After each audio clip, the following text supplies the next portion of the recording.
I have some thoughts about CNN. Um, I think that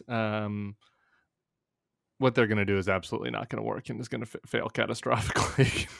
And I do think this ties to our other topics in the way that sometimes people misjudge, the Bulwark. There's some projection happening here, and it's like, well, shouldn't the Bulwark love the fact that CNN is just gonna move to a nice centrist, we're calling it right down the middle, even keel program? Isn't that what you guys are asking for all the time? And it's like, not really, actually. No. What we're thinking, what I think that we call for is for people to say what the truth is, and sometimes we do have some centrist political views on various things, but other times we have very strident views in one direction or the other.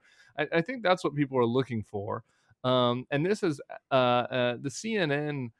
The fundamental problem with the CNN play is that they think that they're going to be able to just kind of modify a little bit, tick over to the center, get rid of some of their more extreme, grandstanding liberals, and kind of, but then sort of keep the audience and just sort of nudge it a little bit towards the center and make John Malone happy.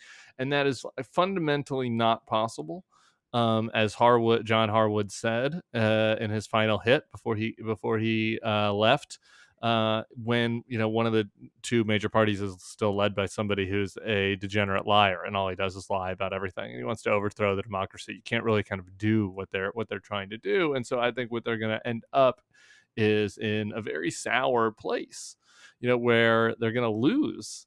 I think some of the viewers that were drawn to them because of that, and I don't know that they're going to gain anybody. I think that the one thing that CNN could do to help the body politic, and I don't know if it helped the ratings or not, is completely pivot to more news gathering, right? And say, okay, we're going to move off of the commentary space altogether, right? And like, we're the place that you come for. Here's an hour. We talk about what's happening in Ukraine. We talk an hour about what's happening on the ground at the border. We talk an hour about the Jackson, Mississippi water crisis. Do people really want that? Unclear. Here's the other thing that the problem with that. Not unclear, Tim. People don't want that. Okay, let's even pretend that people wanted that. That's expensive as fuck. So this fundamental problem, which is like this company, has a bunch of debt, and so we're trying to cut costs.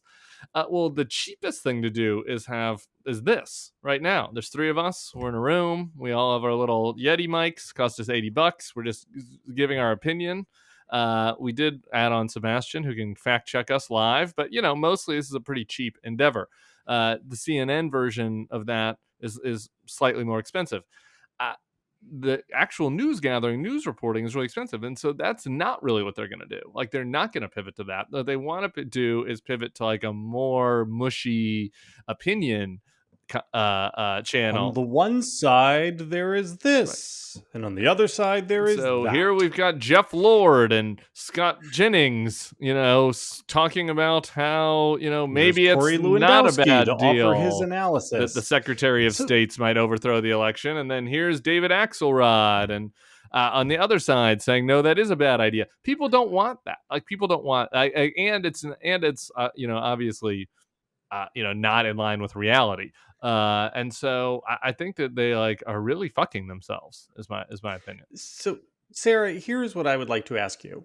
One of the things we talked about back in the bad old days that we haven't talked about much recently is that the media was not really equipped to handle Trumpism.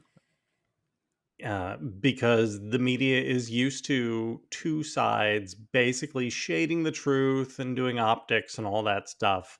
And, like maybe 4 scandals in a presidential administration that you have to chew through. And that the screen of bullshit and the constant, like, outright lies about everything, the media is just ill-equipped to handle. Is that still going to be the truth? I mean, because things have been pretty fine for the last 2 years, right? We've had a normal presidential administration. There have been bad things, like the pullout from Afghanistan. The media has covered it, and there have been good things. The media has covered it. It's been normal. Yeah, I mean, a lot of it just goes to like the total Trump was one thing, but also like there's been a total shift in the media landscape. And like these guys are businesses at the end of the day. There's actually a good thread on Twitter by some anonymous guy who apparently was a CNN producer for 18 years. Or Yeah, I not a saw that. It was well, good. he was a producer, but he was also a business guy. And like, Right. so I do the buying side. Like we will often, you buy advertising. And so and we buy digital advertising and like so much of the money that you spend now if you're doing political and one of the points he was making is that a big part of their revenue comes around election time where they are serving ads to what the cable companies have, which is a captured basically slice of the electorate. And so like this is very true. If you want to reach progressives, you advertise on MSNBC. If you want to reach Republicans, you advertise on Fox. And if you want to reach No one. I mean, you can go show by show, but no, there's like a normie set. We advertise on CNN. Sometimes there's a normie set, and so but I think that they have gotten crowded out, right? There isn't a lane for them in which they own an audience that these political advertisers want. And also the MSNBC audience is so much smaller than the Fox News audience. And so if you're thinking about whose lunch do you go try and eat, like you think, well, there's more available potentially to go eat off the Fox News audience. That's one piece of it. But the other thing in this thread that I think is really true, right, is like you're also competing with digital dollars. Digital dollars are often aimed at a demographic that is 65 and down. That the cable news audiences is older and older and older, and they're not adding necessarily new people, right? They're not like adding Right. new generations of viewers. There are some specific shows that I think people watch, like politicos watch, like a Morning Joe or something, because you're like, and they have a niche audience, but a very rarefied, important audience. Some younger Um, people liked Maddow, right? Like yeah, it'll be some like the some one younger people thing. like Mad Hour, Yeah. right? So there's certain shows, but I think it's like the whole business model is changing, and so I think to Tim's point, the question is if you're CNN and you don't have a distinct lane audience where people are going to come advertise to you specifically to reach that audience, specifically for political and persuasion, turnout purposes, whatever. What is the let's throw and right? They tried CNN Plus because they basically tried to go digital. They thought like, okay, well, we need this new audience, we're going to build this digital thing, but like that didn't make sense either. That didn't work. It imploded basically on launch. And so like what could they do? It's not I don't think the solution is firing, you know, John Harwood and Brian Stelter, unless you're going to like fundamentally reimagine what CNN is. If you just replace them with new people, maybe some people like the new people, but like I do think that and one of the things that was interesting to me, so if you were watching during Biden's speech, Brianna Kailar came out and criticized Biden She's one of the for other people on the chopping block per on the plug. chopping What block it's that worth. Puck said, right? For having the Marines behind him. And like the number of people that I saw being like, I am not watching CNN anymore. I'm pulling my subscription. Like, if they do tack right, like a lot of the audience that they had goes. Uh, and I don't know if they're tacking right. Like, and that's one thing I think we Yeah. failed to do when we were setting up this conversation is what is your guys' understanding of what CNN is trying to do? I mean, I sort of agree with Tim broadly that it's like, what's a lane between Fox and MSNBC? I think that they're trying. Well, I think they're trying to appeal to John Malone and a few other rich board people who, want them to be more "quote unquote" fair and bring in some Republicans, but don't really know the particulars, don't have any ideas, and like the best way to appeal to them is be like, "Hey, we'll give you a few scalps."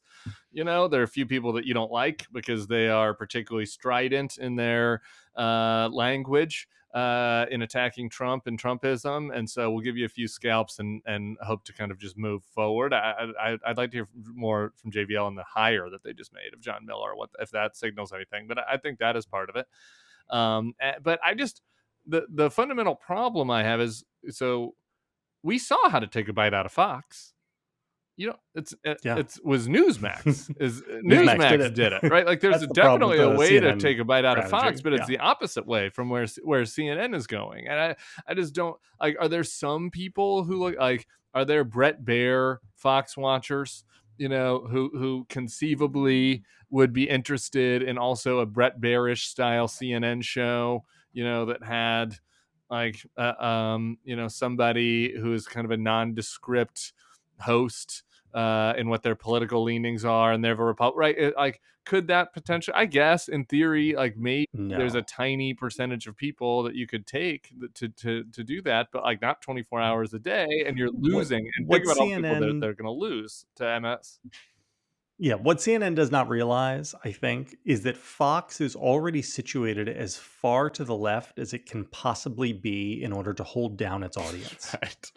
It is not the case that, like, they can horn in on Fox's left flank and Fox will be moving. No, no, no, no, no. Fox can't go anywhere. You can't offer anything to the left of Fox and get any of those people, because those people are basically just there grudgingly, because they don't like some of those new voices on Fox who, like that Brett Baer guy. They want people to tell the You truth, could like maybe Laura do an Ingraham. elite Morning Joe play. I'm just going live now. I hadn't thought about this, right? That's more like, I'm trying to think, that some of our friends, right, like political types would watch. I think that, my old boss, Jeb, down in Miami, he's probably looking for a show to watch besides Brett Baer that he can stomach, right? Like, could CNN come up with a show that's like Morning Joe and then say to people, well, Republican staffers watch this. And, we know that Marco and Tim Scott can come on here and not feel insulted, and the ratings won't be that good, but we could sell some ads around it because the type of audience that it is. And I'm just spitballing. Like, that seems like the best possible play.